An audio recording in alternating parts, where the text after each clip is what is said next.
The iced ube latte is a modern fusion drink combining Filipino ube, purple yam, with espresso and milk. Ube has been a staple in Filipino desserts for centuries, but its use in latte recipes emerged recently in specialty cafes, particularly in the Philippines and US. The fresh ube gained popularity due to its vibrant purple color and its unique sweet nutty flavor, and of course it was boosted by social media trends. And today ube drinks are enjoyed hot or iced and can be found in a Filipino cafe or trendy coffee shops and home kitchens worldwide.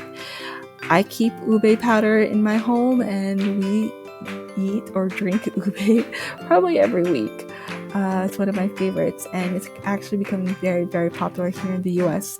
So I hope you guys give this a try. Let me know how it works for you. Thanks. Bye.